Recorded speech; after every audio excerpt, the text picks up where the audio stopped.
Hello everyone, आप देख रहे हैं channel Amin info.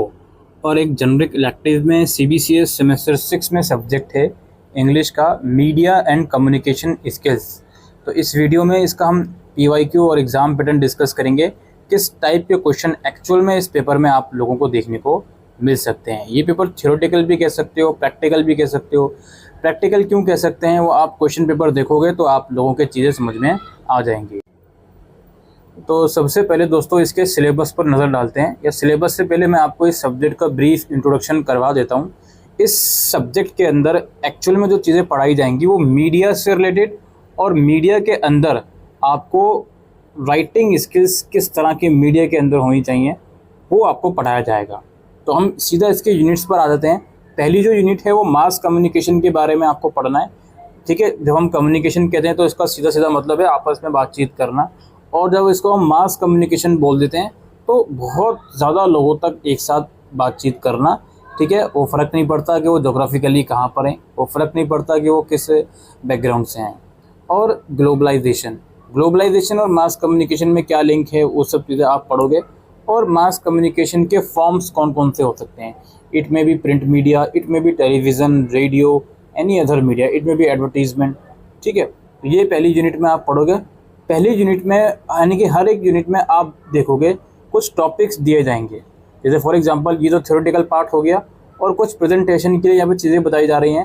Case studies on current issues, Indian journalism, performing street plays, writing pamphlet and posters. तो basically unit 1 के अंदर जो भी टॉपिक्स प्रेजेंटेशन के लिए बताए गए हैं वो इतने इंपॉर्टेंट नहीं है। आगे जो दो यूनिट्स और हैं उसमें से टॉपिक ज़रूर आएंगे। ठीक है, ये परफॉर्मिंग स्ट्रीट प्ले ये तो आता नहीं है जनरली पेपर के अंदर, तो इसका पहली यूनिट का थ्योरेटिकल पार्ट बहुत ज़्यादा इम्पोर्टेंट है। ठीक है, या आप अपना सिलेबस स्टडी मटेरियल में से पढ़ोगे जो भी है उसमें आपको चीज़ें समझ में आएंगी। अच्छा, यूनिट 2 में आपका एडवर्टाइजमेंट इससे रिलेटेड है। एडवर्टाइजमेंट क्या होता है, किस किस तरह के एडवर्टाइजमेंट होते हैं, और एडवर्टाइजमेंट एथिक्स क्या होते हैं। इट मीन्स कि एक अच्छा एडवर्टाइजमेंट के लिए क्या क्या चीज़ें होनी चाहिए और क्या क्या चीज़ें नहीं होनी चाहिए, और एडवर्टाइजमेंट किस तरीके से क्रिएट करा जाता है, और स्टोरी भी और बोर्ड्स भी। अब यहाँ पे देखिए टॉपिक्स जो यूनिट 2 के अंदर हैं इसमें आपको समझना है क्रिएटिंग एन एडवर्टाइजमेंट या विजुअलाइजेशन। ठीक है, enacting an advertisement in a group, और क्रिएटिंग जिंगल्स एंड टैगलाइंस। ये जो टॉपिक्स दिए गए हैं आप लोगों को प्रैक्टिकल क्वेश्चन इस तरह से आ सकते हैं कि एक प्रोडक्ट है उसको मार्केट में उतारना है तो उसका एक एडवर्टाइजमेंट तैयार कीजिए। ठीक है, इस तरह से प्रैक्टिकल बेस्ड क्वेश्चन आ सकते हैं। और थ्योरी बेस्ड ऑब्वियस सी बात है भाई, जो एडवर्टाइजमेंट एथिक्स है ये ज़्यादा इंपॉर्टेंट है मेरी नज़रों में। ठीक है, थ्योरी बेस्ड में क्वेश्चन यार ऑब्वियस सी बात है, एडवर्टाइजमेंट क्या होता है, कौन कौन से तरह के होते हैं एडवर्टाइजमेंट, ये सब चीज़ें आ सकते हैं। अच्छा, थ्योरेटिकल क्वेश्चन में क्वेश्चन इस टाइप का भी बन सकता है कि एक अच्छा एडवर्टाइजमेंट लिखने के लिए कौन कौन से स्टेप्स फॉलो करे होने चाहिए। तो आपको इसका फॉर्मेट पता होना चाहिए कि एडवर्टाइजमेंट को बनाने का क्या क्या फॉर्मेट होता है। ठीक है, आपको हेडिंग में क्या लिखना है, सब्जेक्ट मैटर में लिखते हुए किस चीज़ों का ध्यान रखना है, तो ये सब चीज़ें हैं। फिर unit 3 media writing. Media writing मतलब मीडिया के लिए लिखना।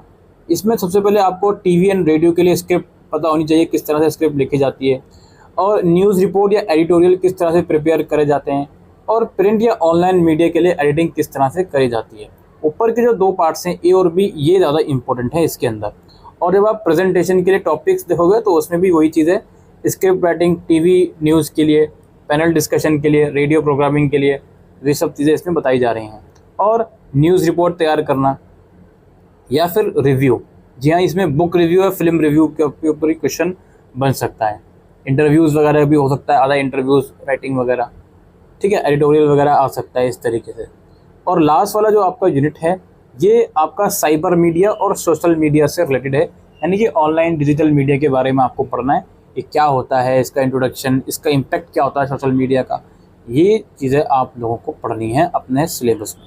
ठीक है, तो यूनिट 2 और यूनिट 3 जो आपकी है इसमें से प्रैक्टिकल बेस्ड क्वेश्चन आने के ज़्यादा चांसेस हैं। अब हम चलते हैं इसके पीवाईक्यू की तरफ। दोस्तों ये इंग्लिश का सब्जेक्ट है तो प्लीज़ कोई ये नहीं पूछेगा कि इसको हम हिंदी में दे सकते हैं या नहीं। तो पेपर तो आपका 90 नंबर का आएगा एज़ यूजुअल, सॉरी 75 मार्क्स का आएगा। और इसमें दो पार्ट्स होंगे पेपर के अंदर, पार्ट ए और पार्ट बी। पार्ट ए में 3 क्वेश्चन कर रहे हैं आउट ऑफ 5, और सिमिलरली पार्ट बी में भी 3 क्वेश्चन करने हैं आउट ऑफ 5। पार्ट ए का हर एक क्वेश्चन आप लोगों का 10 मार्क्स का है। पहला क्वेश्चन आप लोगों का क्या है जी, इसमें 8 टर्म्स दिए गए हैं। इन 8 में से किन्हीं 5 के ऊपर आपको नोट लिखना है, एक्सप्लेन करना है 30 वर्ड्स में, अप टू 30 वर्ड्स में, जिसमें आपका व्लॉग हो गया, यूपीआई हो गया, फेसबुक हो गया, भीम ऐप हो गया, टैब्लॉइड हो गया, येलो जर्नलिज्म हो गया, एडिटोरियल हो गया। इसमें आप कह सकते हो कुछ टॉपिक्स आपके लास्ट वाली यूनिट में से आए हुए हैं, सोशल मीडिया और साइबर मीडिया में से। कुछ टॉपिक्स आपके मीडिया राइटिंग में से आप कह सकते हो एडिटोरियल वगैरह आए हुए हैं, और कुछ टॉपिक आपका जर्नलिज्म वाली यूनिट में से आए हुए हैं। तो कुल मिलाकर पहले क्वेश्चन में शॉर्ट नोट पूछ लिए गए हैं 10 मार्क्स में, जो आप लोगों को करना है, ठीक है। अच्छा, इसके बाद अगला क्वेश्चन क्या है, discuss the changes in television media after the liberalisation of the Indian economy. Bharat economy के लिबरलाइजेशन के बाद टेलीविज़न मीडिया में क्या चेंजेस आए हैं वो डिस्कस करना है। जनरल क्वेश्चन है एक तरह का ये। इसके बाद है, do you think FM radio has made radio popular in the present context. FM radio जो होता है, ठीक है, जो स्पेसिफिकली सिर्फ रेडियो के लिए यूसेज होता है उसका। एक तो रेडियो हम मोबाइल फ़ोन में सुन लेते हैं, आप कार ड्राइव कर रहे हो उसमें सुन लेते हो, ठीक है, लेकिन जो FM रेडियो होता है उसकी वजह से उसका क्या रोल है रेडियो के पॉपुलैरिटी में प्रेजेंट कॉन्टेक्स्ट में, वो आपको बताना है। मतलब बेसिकली आपसे पूछा जा रहा है कि आपको लगता है कि उसकी वजह से रेडियो पॉपुलर हुआ है। फिर है आपका, discuss the protocols to be followed for writing in cyber media. मैंने कहा था ना, एक क्वेश्चन इस टाइप का भी बन सकता है कि लिखने के लिए क्या क्या प्रोटोकॉल फॉलो हों, क्या क्या स्टेप फॉलो हों, तो वही चीज़ इसमें पूछी जा रही है, साइबर मीडिया के लिए क्या क्या प्रोटोकॉल्स फॉलो करे जाते हैं। लास्ट वाली यूनिट से क्वेश्चन बना हुआ है आपका ये। फिर है, how far is the press council is an institution significant in controlling media. Media को कंट्रोल करने में प्रेस काउंसिल किस हद तक जो है इम्पोर्टेंट है वो आपको बताना है। ये 5 क्वेश्चन हो गया सेक्शन ए में, जिसमें से 3 करना है। सेक्शन बी शुरुआत होती है हमारी, इसका हर एक क्वेश्चन 15 नंबर का है, ठीक है, और 350 वर्ड्स का एक क्वेश्चन आपको करना है। तो 5 में से 3 क्वेश्चन करना है इसमें भी। पहला क्वेश्चन क्या है जी, write a detail report for your college magazine about the annual day celebration that happen in your college on 21 April. तो ऑब्वियसली मीडिया राइटिंग वाली यूनिट में से क्वेश्चन आया है, रिपोर्ट राइटिंग आपको बनानी है अपने कॉलेज में जो एनुअल डे हुआ था उसके ऊपर।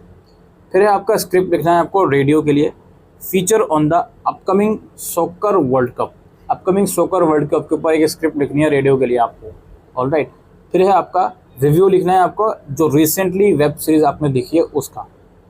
तो इसमें आपका वेब सीरीज़ भी रिव्यू लिखने का भी आ गया, इसमें स्क्रिप्ट भी आ गई, ठीक है, इसमें रिपोर्ट भी आ गई। अच्छा, 2 क्वेश्चन और बचे हुए हैं हमारे अभी। Blog on environmental hazards that your city is facing, blog writing आ गई इसमें। और write a story for an advertisement story board on inclusivity.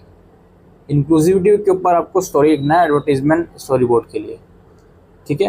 तो ये इस तरह के क्वेश्चन आपके बनेंगे। आपने देखा कि जो सेक्शन बी है इसमें प्रैक्टिकल टाइप क्वेश्चन ही है, डायरेक्टली थ्योरी बेस्ड क्वेश्चन इसमें बहुत कम है। तो ये इस तरह का पेपर दोस्तों आप लोगों का आएगा, और हर एक चीज़ इंपॉर्टेंट है अपने आप में। यहाँ पे आपने देखा रिपोर्ट राइटिंग भी पूछ ली, स्क्रिप्ट राइटिंग भी पूछ ली, रिव्यू भी पूछ लिया, ब्लॉग भी पूछ लिया, एडवर्टीजमेंट बनाने को भी पूछ लिया। तो इन सब के बेसिक कॉन्सेप्ट और सबसे इम्पोर्टेंटली फॉर्मेट आपको पता होना चाहिए। इंग्लिश में राइटिंग स्किल्स में फॉर्मेट का सारा खेल होता है। फॉर्मेट अगर आप गलत बना दोगे तो फिर क्या ही फ़ायदा है, ठीक है। तो यही दोस्तों इन्फॉर्मेशन आज की इस वीडियो में देने आया था, मीडिया इन कम्युनिकेशन स्किल्स से रिलेटेड। मैं उम्मीद करता हूँ आपको ये वीडियो यूज़फुल लगी हो, तो वीडियो को शेयर कीजिएगा।